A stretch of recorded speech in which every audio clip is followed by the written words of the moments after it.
Hey guys, welcome to the top percentile. My name is Anay Dave, and today I'll be talking about what you should be thinking whether you should take CAT or CET.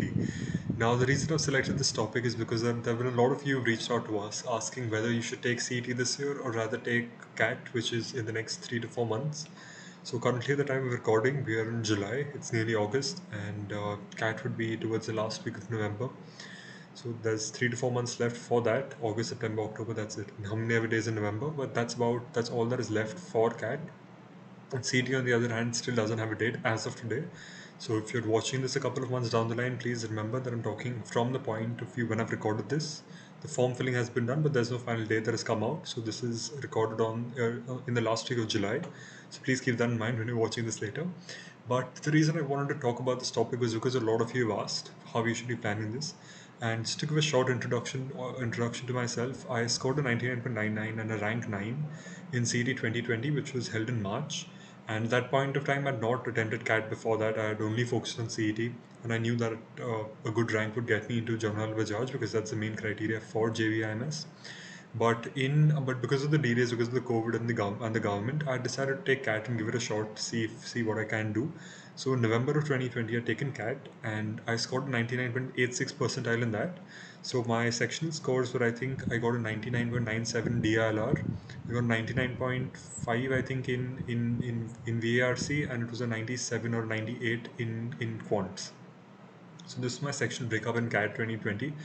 But since I had JBMS, I wasn't very interested in going to any other college after that. And since I got an internship with JB Morgan, it was a great experience, and I did not really want to do anything else. So it made sense for me to stick to this. But that's why I just want to give an overview of this because I think it'd be a good. It's a very good question to ask. It's a good time to ask the question as well because there's a slight nuance in the preparation for each. I want to talk about that. So when we recorded the earlier webinars, I really had not prepared for CAT as much, but since now I have that information and how it had gone, how the exam was, how the results were, and now I know how the exam is, I thought it's a good time to make a video on this.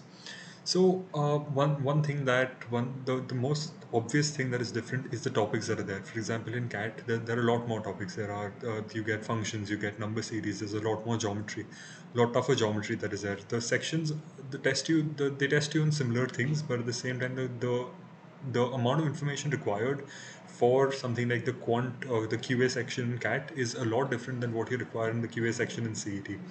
And that is the first point of difference that I want to make over here, that if you are preparing right now, there are only 3 months left. You need to ask yourself, are you ready for such a thing? Are you ready for to take this entire thing again? Or are you much happier focusing on CET, which requires a lesser amount of skill? I'll just go over the pattern about what the exam has. So CAT has three sections, as we all know. So there is the first section, that is VARC. Second is your DILR, your data interpretation and logical reasoning. And VARC is verbal ability and reading comprehension.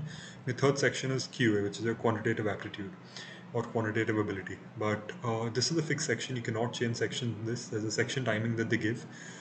In 2020, there was a slight change in the paper pattern as well. Usually it's a 3-hour paper, but because of COVID, they kept a 2-hour paper over 3 slots. And that was a surprise for a lot of people, and it required a lot of changes in the attitude that people were taking towards the test. It was also uncertain how many questions are going to be in the paper. The institute organizing the exam had only told us that it'll be a 2-hour paper, but that's all we knew about it. So there was a slight uncertainty about it at that time. But going forward, I think it should be either the 2 hour or 3 hour paper format. We'll have to look at that once the circular comes out. CET on the other hand is usually 200 questions in 150 minutes. Or CAT, the questions per minute is usually greater than sorry much less than one. So you have around 1.5 minutes to solve the paper. So I think in 2020 as well, there were 72. I'm actually not very sure about how many questions are there, but the ratio is always more time, less questions in CAT, and it's less time, more questions in CET. So in CET, you have 200 questions, 150 minutes. It's more of a speed-based paper. You need to be fast in solving that. And in CET, you have 4 sections. At least last year there were 4 sections when I took the test. This year, since the provider is changing, we cannot say for sure, but it should be along the same lines. The 4 sections in CET are abstract reasoning, verbal ability, which is the same. Verbal ability is the same as earlier. Abstract reasoning is your visual section, which is about how patterns change and how they move around in sequence, or what pattern is being followed. Then you have your logical reasoning, you have your quants. So overall, the part where it's different is the DLR part, where it's you have data interpretation, which is a separate part in the LR, and obviously the what they're testing you on is very different. For example, CAT is trying to think about how you actually think in the paper. It is every exam that you take, every mock that you take will have a different puzzle. It will have a different passage that is there. There's a variety that tests you on the spot. There's uncertainty to what is there, what will come on the last day of the exam. But on the other hand, in CET, it is still more predictable in the sense that you know that the puzzles will be circular reasoning, rectangular puzzles, triangle puzzles. So you know it's just that particular set, not as much triangle, I just said that, but floor based, matrix based. You know that these are the ones that they're going to ask. CAT, on the other hand, you can have anything. On the day of the exam, you'll find a vacant parking lot. There are 8 seats, and you just need to fill cars in that area. So it's just every mock will have something different. The final exam will have something very different from the mocks as well. So CAT is testing you more on how you're able to think in the last minute when you're solving the paper, when you're giving a completely different situation. You're just made to solve it. Similarly, in the verbal reasoning section, you are given a passage that you actually need to understand rather than something that you just go through and solve questions. In CAT, you need to properly understand what the author is trying to tell you, what the passage means, what each paragraph means. And the options are also much closer. They are much more confusing because they're trying to see whether an option is going to confuse you into choosing something else or not. CET, on the other hand, on in when it comes to RCs, you know how it is. It's much easier. The level of difficulty is lower. Options are usually not as close. They are quite stark, and some options you can easily eliminate just using common sense.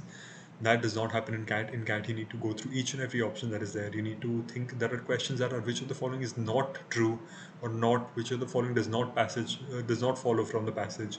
You need to keep these slight words in mind because these take much longer to solve. Coming to the quant section, as I discussed earlier, the level of difficulty is very different. In CAT, you need to know a lot more theory, but at the same time, I believe that there's not a lot more prep that is required. For example, in my case, I did not have to prepare too much more before taking CAT. It was the CET prep plus just taking mocks for me. I didn't need to go back and study something different. It was just practice that got me the 99.86 percentile in CAT. But that's about the sections. In CET, there's the abstract reasoning section, which is your visual reasoning, which is, as I explained earlier, is the patterns and shapes and how it moves around in order.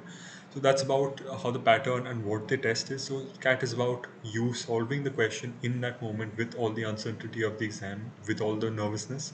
CET, on the other hand, is testing your practice, how you've done so far, whether you'll be able to replicate what you're doing in mocks in the final exam with the pressure, and it's more a race against time. When it comes to mock and the final exam, when you're looking at CAT and CET, as I explained, CAT, every mock is completely different. It's a different ballpark. It's a different ball game altogether. You are solving a different question. It's just because you've scored let's say 180 out of 200 in two mocks doesn't mean that the next time you're also going to score 180. In the final exam, you might come to 100. Just random figures. I'm just taking random figures right now. But in CET, if you score 140, 150, and if you're scoring that constantly, there's a good chance that you are going to get that. I'm not saying that's done for sure. There are people who go from 140 in mocks to 110. There are people who go from 110 to 140 in the final exam. So please don't take this for granted. The final day is very different, but in CAT it is more likely for there to be a huge variation in the last day because the paper pattern is going to change. You don't know what is going to happen. So you need to keep one thing in mind, that the final day is going to be a different ball game altogether in both cases, but the paper is going to be more unpredictable in the case of CAT, and for everyone that is the case. Another thing that we really need to consider is the admission criteria after taking the exam, because you take exam not just to score marks, you're taking exam to get into one of the B schools that you want to get into. So for CAT, when I'm talking about the Premier B schools, I'll be comparing the Premier B schools in both of the categories. So when I'm looking at the top IMs and the MDIs and the SP Gens, CAT percentile is extremely important. You need above 80, 85.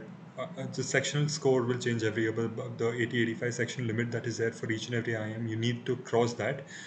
For any information about exact weightages, please check the website.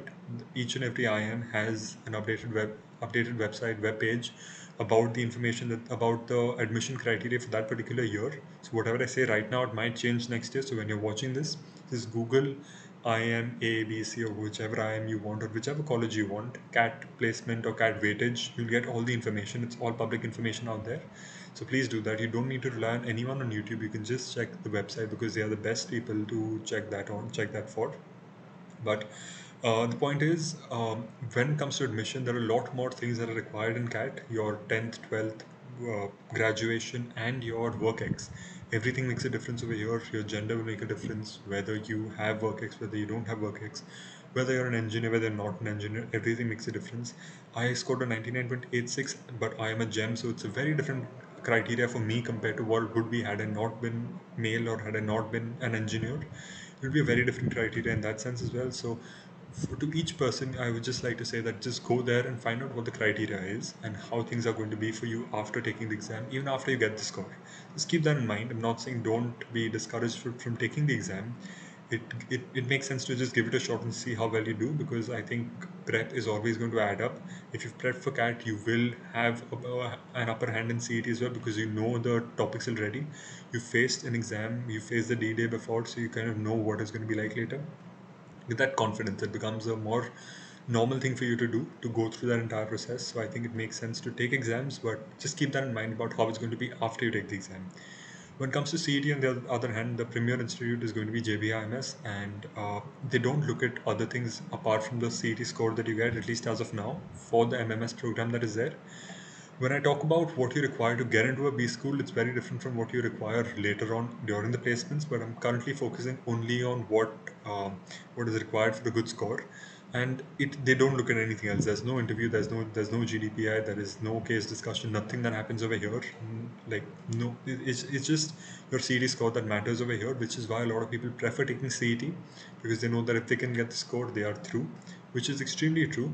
But it is very important to get that score in the end. So I just wanted to make sure that you have this distinction in mind about what happens later. The aim is to not just get the exam score, it is to get admission into a B school. Once you're in the B school, the admission is to get the best placement and get the best job. So you need to keep all these things in mind when you're looking at a B school, when you're looking at what exams you should be taking as well. So for me, this is how it was. I will put timestamps in the description so that you're able to scroll through this again a couple of times. But the main part is, how do you decide what you should be doing now? Currently, it's July, and the exam's still not declared. CET is still not there, but I'm assuming you guys have been preparing throughout this entire phase, because now the form filling has also happened. So the final exam is not going to be very far away. I believe taking CET right now it's going to be something you have to do. You cannot stop right now. CAT, on the other hand, is something that is a backup plan in case CET does not work. But since the time is so short, I think it makes sense to apply for that as well. Just keep that. You can apply and see what happens later. You can keep your prep on. It's the same prep in the end. But I do believe that at least keeping the options open makes sense. So what how you should be deciding this is what you think is going to happen once you take the exam. Let's say you score a very good score in CAT. What happens after that? Are you sure you'll be able to go through colleges? Do you think you have what it takes to go through the B schools, the batch size that is required of that? What is your dream B school? And to answer that question, I believe that what you need to ask yourself is what you want from an MBA. Do you want to go into finance? Do you want to go into marketing? What do you want to do after you do an MBA? It's not just a tag on your, it's not just a tick mark that you need. Okay, now you're an MBA. There is a job that you get at the end of it. There's a job that you're going for at the end of it. You're doing that with the specialization in mind. And the college that you take decides a lot of how good the specialization is. So it really suggests that when you're looking at the B school, when you're deciding which exam to take, keep that thing in mind. It makes sense to go a step deeper. Keep that one thing in mind, that yes, I want to take this exam because I want to get into this B school, and this is the path to that B school. This is what I would require. In case it doesn't work out, God forbid it doesn't, but in case it doesn't work out, this is the other path, this is how it works. I think that option, if you're keeping these options open, you at least have a path that is in your head to go ahead and how to go about this entire thing. So that is how I would be saying this. If you have any questions, please leave them in the comments below. I will try my best to answer all of them and try to help you out. But please do leave the comments so that we know you guys these videos are helpful and you're able to understand and take away what we want you to take away from these. We'll be putting more videos. If you have any ideas about videos that we can make, please do leave them in the comment section again. But yeah, I hope you guys are preparing hard, and I hope our videos are useful for you, because we are putting in a lot of efforts to record a lot of this and keep it this. We've been having quite a hectic schedule with the B schools as well, so It's been nice, but you guys have just let us know whether what videos you guys would want to hear and what you guys would want to watch. We want to know where you are right now because we do understand that with CET not having a date, with it not having anything in mind, it becomes a very uncertain playing field. So that's why we're trying to make these videos so that we can try giving our knowledge and helping that out in that sense. So please do leave in the comments whatever you feel, whatever you think about the videos that I've made currently, whatever we have said, so that we know there is a conversation and we can also look at this and think about what else we can do to help. So thank you very much and all the best for your prep, guys.